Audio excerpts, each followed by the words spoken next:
हिमांशु भाई, हम लोग बहुत नहीं समझते अर्थशास्त्र को। जीडीपी मतलब क्या होता है? ये जीएसटी बढ़ गया कलेक्शन तो इसका मतलब क्या हुआ? अनऑर्गेनाइज सेक्टर क्या है? ऑर्गेनाइज सेक्टर क्या है? शेयर बाजार क्या है? ये सारी चीजें हम लोगों के लिए बहुत एक अबुझ पहेली है। और हम ज्यादातर देश के नागरिक मानते हैं कि देश तरक्की कर रहा है, क्योंकि मीडिया बता रहा है कि देश तरक्की कर रहा है। मीडिया बता रहा है कि देश जो है तीसरी अर्थव्यवस्था बन गया है। मीडिया बता रहा है कि दुनिया भर में हिंदुस्तान का डंका बज रहा है। मीडिया बता रहा है कि ये जो देश है इसमें लगातार गरीबों की संख्या घट रही है।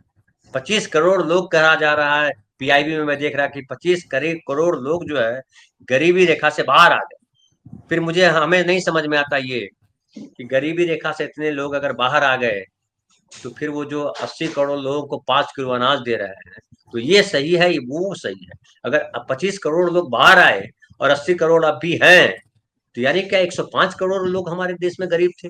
ये तमाम डेटा बड़ा जो है डराता भी है, और एक ऐसे भ्रमजाल में उलझा देता है जहां लगता है छोड़ दो यार, बंद कर दो, जो होगा देखा जाएगा, अपने को क्या पता है, ऐसा लगता है। क्या कहेंगे आप जीएसटी और जीडीपी को लेकर के, आप क्या कहेंगे? नमस्कार द नागरिक के दर्शकों को, जो भी ये शो देख रहे हैं, वरिष्ठ। तो धनंजय कुमार जी, जो आंकड़े आए हैं जहां पे जीडीपी कॉन्ट्रैक्ट हो रही है और जीएसटी एक्सपांड हो रहा है, तो ये क्लियरली इंडिकेट कर रहा है कि जीएसटी जो कलेक्ट हो रहा है, वो जो बेसिक कंज्यूमर आइटम्स जो आप यूज़ करते हैं या जो भी आप मतलब मेडिकल सेवाएं वगैरह लेते हैं, उसके ऊपर जो भी आपका जीएसटी है वो बढ़ रहा है। बेसिक कंजम्पशन घट रहा है। मोटे मोटे तौर पे अगर मैं बात करूं तो जिस तरीके से पूरी बात आपने रखी उसमें अगर हम देखने जाए तो क्या हुआ है, मैन्युफैक्चरिंग सेक्टर जो कि पिछले तिमाही में, पिछले साल, पिछले फिस्कल के तिमाही में जो 7% था, वो 2.2% हो चुका है। तो मतलब इतना उसमें गिरावट जो है वो इंडिकेट कर रहा है कि डिमांड नहीं है। इसको मैं सपोर्ट इस चीज के साथ करूंगा कि बड़ी बड़ी जो कंपनियां हैं, नेस्ले, हिंदुस्तान यूनिलीवर वगैरह, जो भी जितनी भी कंज्यूमर या एफएमसीजी पैक की कंपनीज है, उनके कॉन कॉल्स बतौर बिजनेस जर्नलिस्ट मैं सुनता हूं। तो उनके कॉन कॉल्स में ये एक तरीके से उनकी जो लीडरशिप जब एनालिस्ट लोगों से बात करती है, तो उनके जो कॉन्फ्रेंस कॉल होते हैं उसमें ये चिंता है कि धीरे धीरे मिडिल क्लास कंजम्पशन भारत में जो है वो घट रहा है। मध्यम वर्गीय परिवार जिस तरीके से कंजम्पशन करते हैं वो घट रहा है। दूसरी चीज जो आई है, सर्विसेज का थोड़ा बहुत ग्रोथ आया है, कुछ मतलब उसका भी स्लो डाउन, उसका भी ग्रोथ स्लो रहा है, क्योंकि सर्विसेज सेक्टर में क्या रहा है कि टेक्नोलॉजी जो है वो एक डिसरप्टिव फोर्स के तरीके से खड़ी हुई है। और टेक्नोलॉजी की वजह से सर्विस सेक्टर में जो लोग काम करते थे वो बहुत लोग बेरोजगार हुए हैं या उनके पास काम नहीं है। तो वहाँ भी चैलेंज है। और इन्वेस्टमेंट्स का थोड़ा ऐसा लग रहा है कि गवर्नमेंट जो कैपेक्स है वो भी थोड़ा स्लो डाउन हुआ है। मतलब 240 सीट जिस तरीके से आपकी आई और आप इलेक्शन के माहौल में पड़े थे, तो ऑब्वियसली आपने जो फोकस करना चाहिए था गवर्नमेंट स्पेंडिंग पैकेज कैपेक्स पे, वो नहीं किया है। और एक चीज जो मैं बताना चाहूंगा कि जिस तरीके से सप्लाई चेन्स कटे हुए हैं पूरी दुनिया के, और उसमें अगर एक अच्छी खबर है तो ये है कि ऑयल के दाम जो है वो इतने ज्यादा नहीं बढ़े, कच्चे तेल के। तो वो कहीं ना कहीं एक तरीके से अगर देखना जाए तो वो अच्छी खबर है। लेकिन उसका बेनिफिट जो हम ले सके वो इसलिए नहीं ले पा रहे हैं क्योंकि नेचुरल गैस के दाम जो है वो करीबन ईयर ऑन ईयर जो बोले अगर सालाना, तो कुछ 20-21% बढ़े हुए हैं। मतलब हमारे जितने भी बिजली के जो प्लांट वगैरह है वो नेचुरल गैस और कोल से फायर्ड है। और कोयले में अगर हम देखने जाए तो कोयले में भी करीबन 8% की बढ़ोतरी है, कोयले के जो दाम है ईयर ऑन ईयर बेसिस पे। तो इसकी वजह से आपकी बिजली भी महंगी हो रही है, बिजली का परिवहन भी महंगा हो रहा है। और वो ज़्यादातर जो एक सर्वे आया था जिसमें कहा गया था कि जो स्पेंडिंग होता है अर्बन ऑडियंस का वो ज़्यादातर मकान के भाड़ों पे, क्योंकि रियल एस्टेट कॉस्टली हो चुका है, और आपकी बिजली और आपका ट्रांसपोर्टेशन एंड ट्रैवलिंग। तो तीनों चीज़ें ऐसी है जहाँ पे ये हमको इंपोर्ट करना पड़ रहा है, हम इसमें डिपेंडेंट है दूसरी इकोनॉमीज पे। और अगर हम तेल, जो कच्चे तेल की बात करें, तो कच्चा तेल जो क्रूड है वो करीबन पूरे विश्व में 3 रीजन्स जो है, middle east, former Soviet union और अमेरिका, उसमें फैला पड़ा है। बाकी के 14% पे आकी दुनिया, पूरी दुनिया उस पर वो कर रही है। तो वहाँ पे जो प्राइसिंग, जो प्रोडक्शन का डेटा आता है, जो भी प्राइसिंग वो लोग डिसाइड करते हैं, वॉर लाइक सिचुएशन है तो उनके शिपिंग रूट्स बड़े हैं। तो उनके शिपिंग रूट्स जिस तरीके से बदले गए हैं उसकी वजह से शिप फ्रेट और उसका जो इंश्योरेंस कॉस्ट है उसकी भी इम्पैक्ट यहाँ पे ऑयल प्राइसिंग पे आती है। तो इस वजह से ये पूरा का पूरा जो अगर हम देखने जाए कच्चे तेल की कीमतों का भी हमको जो फायदा मिलना चाहिए वो इसलिए नहीं मिल रहा है। दूसरी तरफ अगर हम देखेंगे एग्रीकल्चर प्रोड्यूसेस, वर्ल्ड वाइड जो एग्रीकल्चर प्रोड्यूसेस ट्रेड होते हैं उसमें कोको, कोको मतलब बेसिकली जो बच्चे ये चॉकलेट वाला दूध या जो भी पीते हैं मिडिल क्लास के या स्कूल्स में जो दिया जाता है वगैरह, तो उसकी प्राइसिंग जो है वो करीबन कोको की प्रोडक्शन भी घटी है क्लाइमेट चेंज की वजह से, और उसकी जो प्रोडक्शन कॉस्ट है उसकी जो मतलब ईयर ऑन ईयर जो प्राइसिंग है वो करीबन 117% बढ़ी है। कॉफी जो कि एक कंजम्पशन होता है कॉफी का, खास करके साउथ इंडिया में ज्यादातर कॉफी कंज्यूम होती है, साउथ इंडिया और middle east sorry north east वगैरह में, तो वहां पे वो जो बढ़ोतरी है वो करीबन 72% 72%। सनफ्लावर ऑयल 60% अप है ईयर ऑन ईयर बेसिस पे। बटर जो है, बटर की प्राइसिंग करीबन 32% अप है। पाम ऑयल की प्राइसिंग, जो तेल हम उसमें से जो पकौड़े तलते हैं या जो भी रोजगार लेने की कोशिश कर रहे हैं वहां पे 35% अप है ऑयल की प्राइस वर्ल्ड वाइड। मिल्क की प्राइसिंग जो है वो करीबन 23% अप है। टी की प्राइसिंग जो है वो करीबन 34-35% अप है।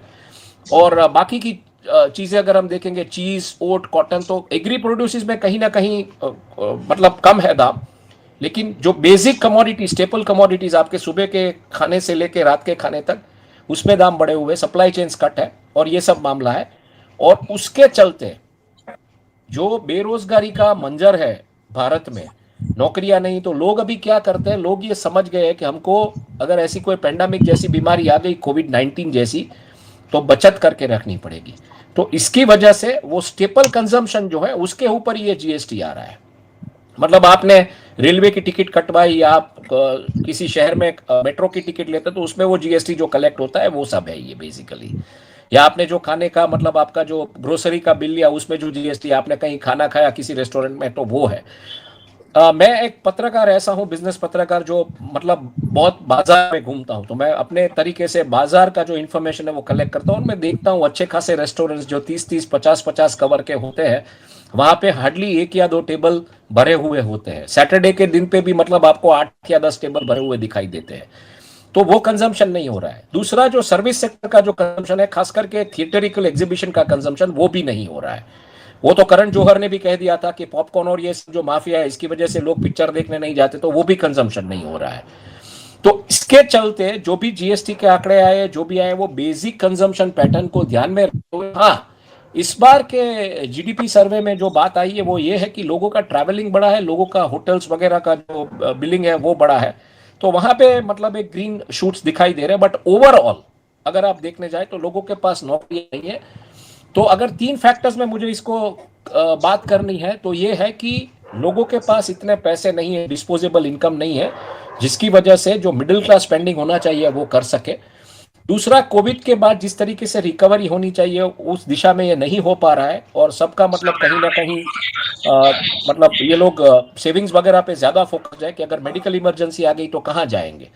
और तीसरी बात है, टेक्नोलॉजी की वजह से जो डिसरप्शन आया, तो सर्विस इंडस्ट्री में पूरा का पूरा एक मंजर जो है वो बेरोजगारी वगैरह का है।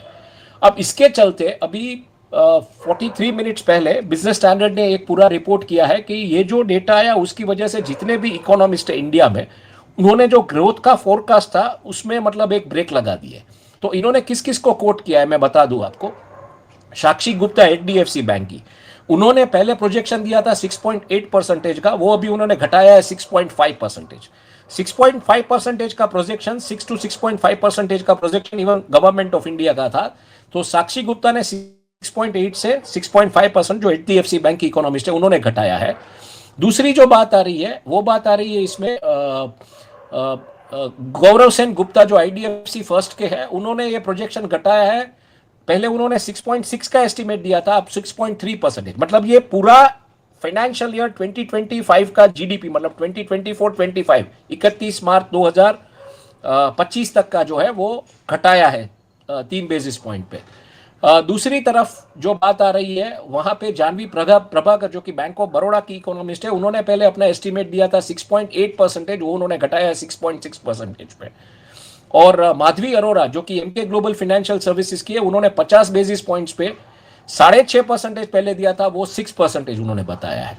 तो इस तरीके से सभी इकोनॉमिस्ट ने भी अपने जो आंकड़े हैं जीडीपी के दर के वो भी रिवाइज किए हैं, लेकिन जो बातें आ रही है, जो आंकड़े आ रहे हैं, वो जमीनी हकीकत है उसके साथ कहीं ना कहीं तालमेल में नहीं बैठते। हाँ, आपकी जीएसटी का कलेक्शन बढ़ा है, और वो इसलिए बढ़ा है क्योंकि आप छाछ के ऊपर भी जीएसटी कलेक्ट करते हैं, आप बिस्किट के पैकेट के ऊपर भी जीएसटी कलेक्ट करते हैं, आप पैकेज डाटा है उसके ऊपर भी जीएसटी कलेक्ट करते हैं। तो इसकी वजह से जो बेसिक कंजम्पशन हो रहा है भारत में, उसकी वजह से बढ़ा है। लेकिन मैन्युफैक्चरिंग सेक्टर जिस तरीके से टूटा पड़ा है वो दिखा रहा है कि कंजम्पशन नहीं हो रहा है।